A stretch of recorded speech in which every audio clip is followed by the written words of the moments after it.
CSMT स्टेशनवरती अनोख्या पद्धतीने नवीन वर्षाचं स्वागत केलं जात आहे। मुंबईतील छत्रपती शिवाजी महाराज टर्मिनस या स्थानकावरील मोठ्या घड्याळामध्ये 12 वाजल्यानंतर प्लॅटफॉर्मवर उभ्या असलेल्या सर्व लोकल गाड्या 2026च्या आगमनाचे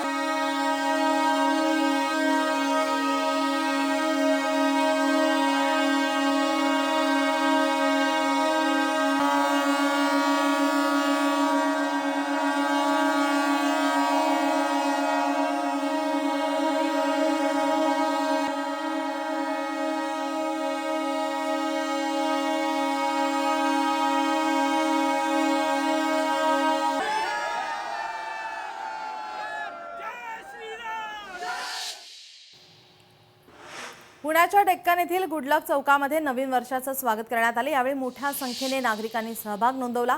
सरत्या वर्षाला निरोप देऊन नववर्षाची सुरुवात झालेली आहे। पुण्याच्या डेक्कन येथील गुडलक चौकात नवीन वर्षाचं स्वागत आज संपूर्ण राज्यभरात देशभरामध्ये या ठिकाणी नववर्षाचं स्वागत करण्यात आलेलं आहे। सरत्या वर्षाला निरोप दिल्यानंतर रात्री 12 वाजता हा जल्लोष उत्साह आपल्याला पाहायला मिळतोय।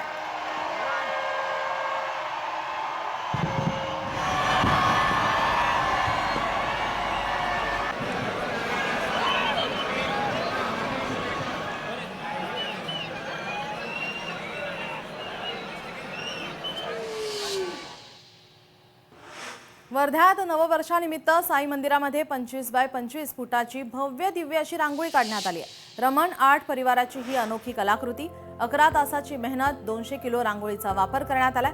अन्नपूर्णा माता आणि महादेवाच्या मनोहारी प्रतिमा रांगोळीतून साकारण्यात आली आहे। साई मंदिरात भव्य सजावट करण्यात आली आहे, विद्युत रोषणाई करण्यात आली आहे। वर्धा शहरात नववर्षाच्या स्वागतासाठी साईबाबा मंदिरामध्ये आकर्षणाचा केंद्रबिंदू ठरलेली ही रमण आर्ट परिवाराने साकारलेली भव्य दिव्य रांगोळी तब्बल 25 बाय 25 फूट आकाराच्या या रांगोळीत अन्नपूर्णा मातेची आणि महादेवाची मनोहारी आकृती रेखाटण्यात आलेली आहे। ही रांगोळी साकारण्यासाठी 11 तासांचा कालावधी लागलाय। सुमारे 200 किलो रांगोळीचा वापर करण्यात आलेला आहे। नववर्षानिमित्त या साई मंदिरात भव्य सजावट करत विद्युत रोषणाई करण्यात आली आहे।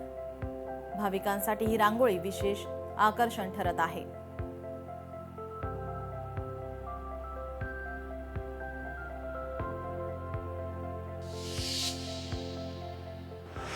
अमरावतीमध्ये नवीन वर्षाच्या स्वागतादरम्यान निर्बंध घालण्यात आलेले आहेत। 3 उड्डाण पुलांवरील वाहतूक बंद ठेवण्यात आली आहे।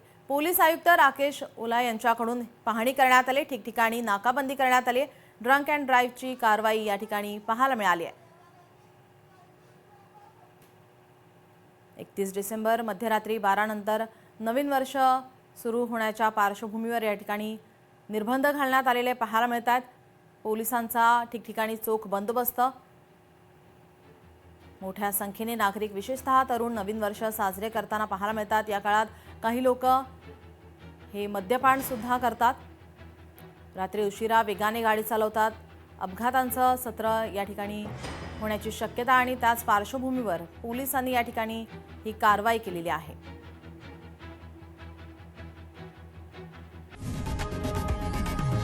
लोकशाही मराठी ऐका, पहा, जागरूक रहा।